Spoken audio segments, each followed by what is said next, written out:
pas bu ma tasse de café, donc on y va droit au but. Oui, c'est vrai que même moi, je me sens un peu mou. Ah oui, parce que t'as pas pris non seulement pas bu. Ça, c'est la faute de Mohamed, des deux Mohamed, Touré et Thiam. Surtout Thiam. Ah oui. Thiam. Touré, quand même, lui, il se débrouille. Vous deux, c'est le derby, hein. Alors, on y va alors directement.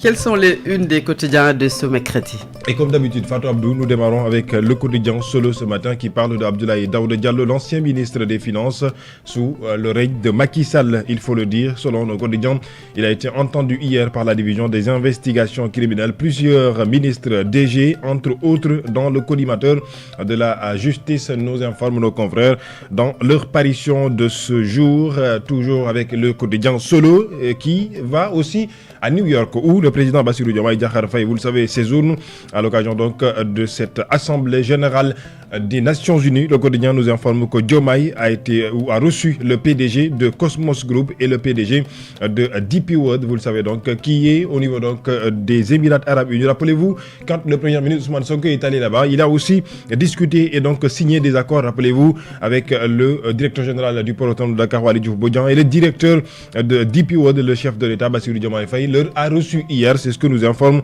nos confrères du journal ce matin, qui s'intéresse aussi de l'affaire Excaf Télécom. Sidi Diagne dans le viseur des limiers pour un virement suspect de 4 milliards de francs CFA. C'est ce que nous informe le quotidien ce matin, à lire également dans le quotidien, notamment Solo, qui parle ce matin à sa page numéro 5. Solo aussi parle de différends avec Serigne M. Gueye, dite Baïfal. Dame Amar, extrait de prison, paye sa dette. L'affaire finalement classée sa suite, entre autres sujets qui ont été donc aussi détaillés par le quotidien Solo ce matin. Sud Quotidien s'intéresse ce matin de cette santé publique au Sénégal.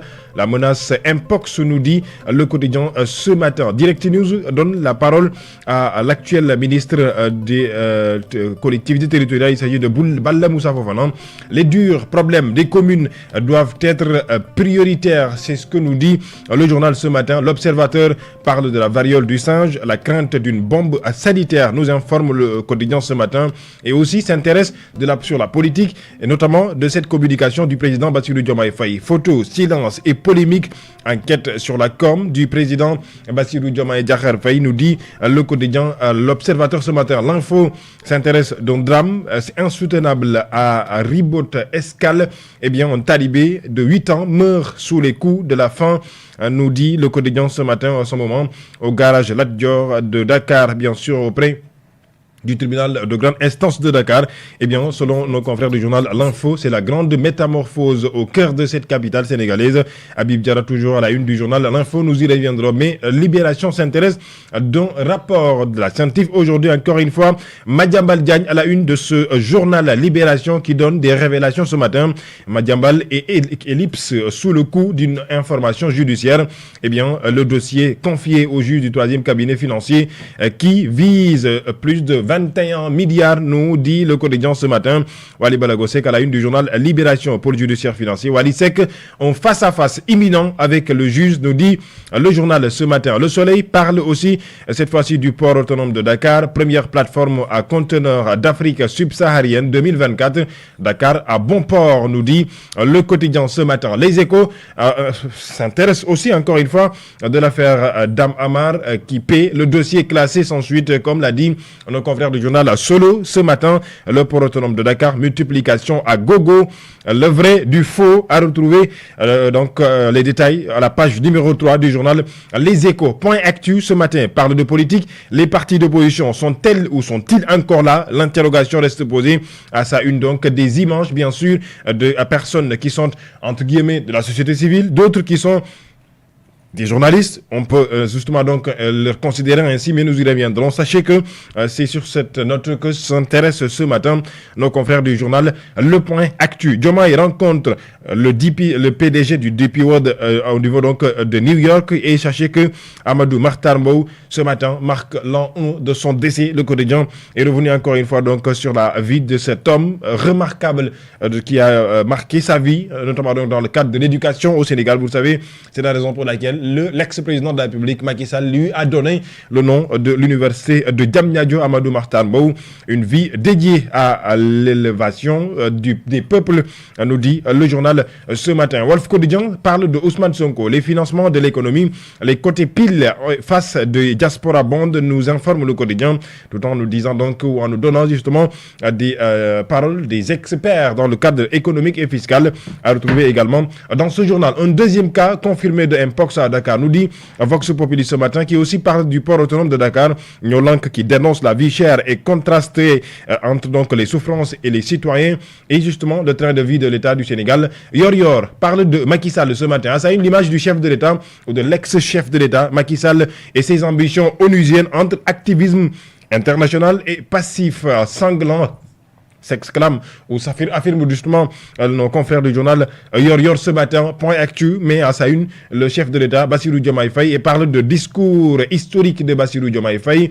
Source A aussi s'intéresse de l'affaire Dame Amar qui rechute davantage, encore une fois, faux médecin à Abass Ndao. C'est ce que nous informe le journal Source A ce matin. Exercice illégal de médecine et mise en danger de la vie d'autrui hospitalier au niveau donc de l'hôpital. Abass Ndao, grosse frayeur à 2 mois de la CAN Maroc 2025, puisque on parle donc de la blessure de Habib Diarra. En ce temps, au point Actu Sport parle de la nouvelle, dirait-on, du vainqueur du drapeau du chef de l'État dans le cadre de la lutte sénégalaise, le lutteur Sélémélé, reçu par Madame le ministre des Sports. Il s'agit de Khady Gueye, comme nous en informe le journal ce matin donc, et Habib Diarra ce matin, qui est à la une de quotidien pratiquement qui s'intéresse du sport ce matin. CAN Maroc 2025, out jusqu'en décembre. Diarra, dans une course contre la montre, sera-t-il à la CAN ou pas? Va-t-il justement avoir du temps de jeu ou justement le coach Paptia aura la confiance sur sa personne? La question reste posée, mais en attendant, eh bien sachez que son opération a réussi. Le quotidien Réumi Sport en parle ce matin, opération réussie. Habib Diarra absent jusqu'en décembre. Fatou Abdoulaye. Merci beaucoup, Lamine Senghor. Nous restons avec Solo Quotidien qui nous fait cette révélation. Enquête sur la gestion des finances publiques sous Macky Sall. Abdoulaye Daouda Diallo, ancien ministre des Finances, entendu par la division des investigations criminelles. Plusieurs ministres également, directeurs généraux, sont dans le collimateur de Dame Justice. Et bien sûr, Abdoulaye Daouda Diallo, d'abord, qui est-il? Ancien ministre, ancien ministre des Finances oui. Et de l'économie du Sénégal, entre 2022 ou 2019 et 2022, puisque après, il a remplacé l'ancien premier ministre Amadou Ba.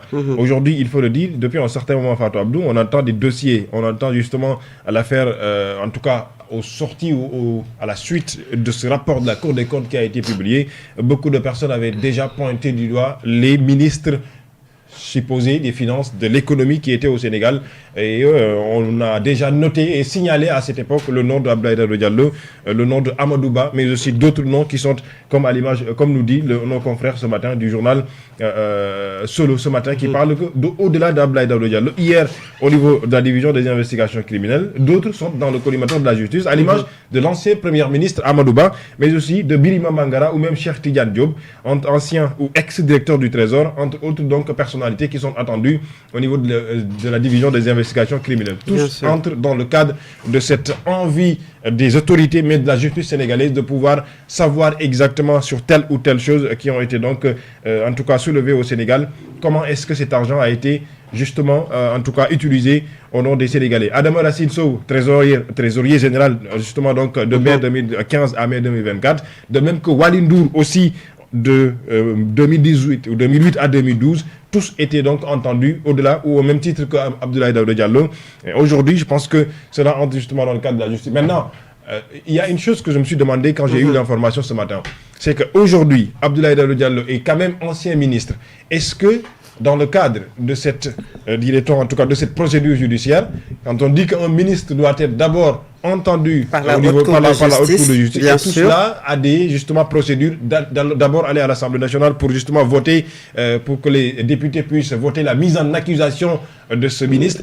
Comment est-ce que Abdoulaye Daouda Diallo fut être entendu par la justice alors que cela n'a pas été... Et ça a failli même échapper beaucoup de personnes puisque c'était hier l'audition, oui. Exactement. Et nos confrères nous disent qu'il est arrivé, il a presque passé la journée de ce mardi hier au niveau de la division des investigations criminelles, bien arrivé sûr. avec son véhicule vitre teintée. Mais bon, je pense que... Pour passer inaperçu, certainement. Mais exactement. Je pense que l'idéal est justement de montrer aux Sénégalais que la justice est en train de faire son travail. Dans le cadre de justement ces révélations qui ont été faites par le rapport de la Cour des comptes, maintenant attendons de voir. Que ça soit Abdoulaye Daouda Diallo, que ça soit d'autres personnes, puisqu'il faut le dire, il n'y a pas qu'Abdoulaye Daouda Diallo seulement qui est entendu dans cette affaire. Il y a d'autres qui sont entendus, je le citais tout à l'heure, à l'image de Birima Mangara, entre autres. Attendons de voir ce que justement ces procédures judiciaires vont aboutir et bien on verra. Bien sûr. Et il y a un second dossier qui porte sur le scandale présumé des certificats nominatifs d'obligation évalués à 547 milliards de francs CFA, 546 milliards 700 millions de francs CFA. Une affaire à suivre certainement avec le journal Solo Quotidien. Et puis, et justement sur cette affaire-là, l'ancien ministre Amadou Ba a été cité sur une somme vertigineuse de 141 milliards, 87 millions de francs CFA. Où est-ce que justement cet argent est passé? La question est posée en attendant de voir justement les argumentaires ou les justificatifs que vont apporter non seulement ces personnes qui ont été citées, mais la justice qui va continuer encore une fois de faire des investigations sur cette affaire. Comme vous l'avez bien dit, ces personnes sont jusqu'à présent des présumés innocents. Et puis nous parlons à la mine du journal Libération, le rapport de la CENTIF, Madiambal Diagne et ellipse sous le coup d'une information judiciaire. Le journal nous informe que le dossier a été confié au juge du 3e cabinet qui vise plus de 21 milliards et le patron d'Avenir Communication a été bloqué hier à l'aéroport international Blaise Diagne alors qu'il voulait se rendre à Paris. Et c'est pourquoi aujourd'hui le quotidien revient pour un tout petit peu informer les Sénégalais et expliciter par rapport à ce dossier. Parce que, rappelez-vous, le dossier a été soulevé par un de nos confrères Moustapha Diop du groupe Walfadjri, il s'agit de Moustapha Diop, qui a justement en quelque sorte eu la primeur par rapport à cette affaire. Maintenant, aujourd'hui, le journal Libération, qui connaît le journal Libération, sait que ce journal est quand même assez spécialisé dans le cadre des dossiers judiciaires de telle sorte. Mais aujourd'hui, le journal Libération, il revient par rapport à ces rapports de la CENTIF. Et encore une fois, la CENTIF, cette cellule nationale justement en tout cas de traitement des informations financières. Et quand la CENTIF dans ce rapport vient pour expliciter qu'aujourd'hui l'ancien en tout cas le journaliste Madiambal Diagne, directeur du groupe Avenir Communication, a été justement épinglé. Il y a eu des marchés qui ont été donnés, des marchés de gré à gré qui ont été donnés donc au nom de Madiambal Diagne, puisque selon justement l'information, ça revient encore une fois à l'autre qu'on disait la dernière fois, qui avait été entendu, mis en garde à vue, puis mis sous contrôle judiciaire. J'oublie son nom. Mais aujourd'hui, cette affaire de facilitateur-là, de rapporteur d'affaires, qui doit être facilitateur, qui doit être rapporteur d'affaires, et après ces rapporteurs d'affaires-là, quelles doivent être justement leur part dans le marché qui peut-être ils ont facilité ou gagné. Je pense que c'est des questions, mais aujourd'hui... Et des marchés souvent donnés à des sociétés étrangères à la mine.